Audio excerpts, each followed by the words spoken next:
গঙ্গা নদীর উপর ফারাক্কা নামে যে বাঁধের কারণে বাংলাদেশ পানিশূন্য তার পরিকল্পনা এঁটেছিলেন ব্রিটিশ সরকার 1851 সালে। উদ্দেশ্য ছিল ইস্ট ইন্ডিয়া কোম্পানি নির্মিত কলকাতা বন্দরকে সচল রাখা। সেই সময়ে বাঁধের ভয়াবহতা উল্লেখ করে এর প্রতিবাদ জানিয়েছিল পশ্চিমবঙ্গের বিশেষজ্ঞরা। নথি বিশ্লেষণ করে জানা যায় 1851 সাল থেকে 1946 সাল পর্যন্ত কমপক্ষে 5টি সমীক্ষা করে ব্রিটিশ সরকার।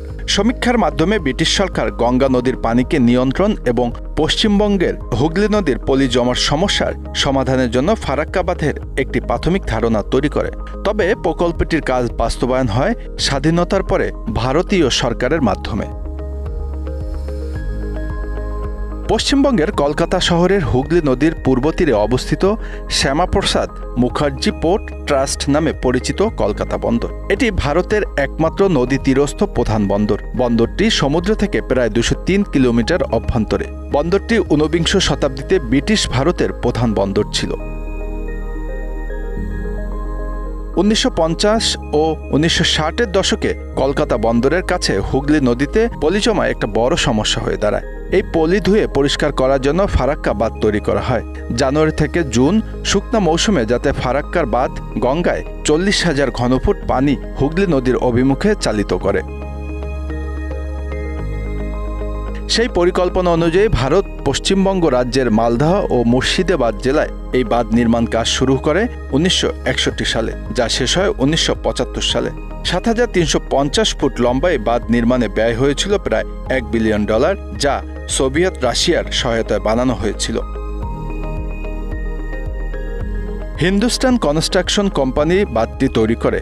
বাঁধটিতে মোট 109টি গেট রয়েছে। ফারাক্কা সুপার তাপবিদ্যুৎ কেন্দ্রের জল এই বাঁধ থেকেই সরবরাহ করা হয়। এই বাঁধের উপর দিয়ে তৈরি করা হয়েছে জাতীয় সড়ক ও রেলপথ, যা কেবল উত্তরবঙ্গ ও দক্ষিণবঙ্গকেই নয়, ভারতের উত্তর পূর্ব অংশকে বাকি ভারতের সঙ্গে জুড়ে রাখতে বড় ভূমিকা পালন করে।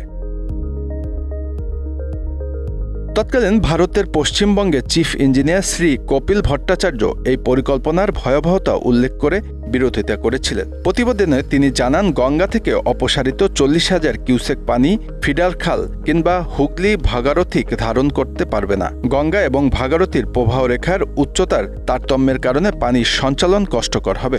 ফলে গঙ্গা নদী তার স্বাভাবিক প্রবাহের জন্য অন্য পথ খুঁজবে। অন্যদিকে মুর্শিদাবাদ এবং মালদা জেলা জুড়ে দেখা দিবে জলাবদ্ধতা। এ ধরনের নেতিবাচক অভিমত সত্ত্বেও ভারত সরকার ফারাক্কায় গঙ্গার উপর বাঁধ নির্মাণ ও হুগলি ভাগীরথী সংযোগ দেওয়ার জন্য ফিডার খাল খননের পরিকল্পনার কাজ শুরু করে।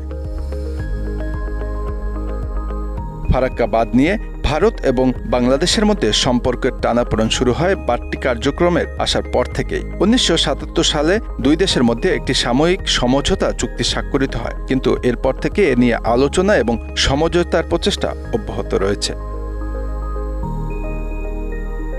Bangla affairs news desk.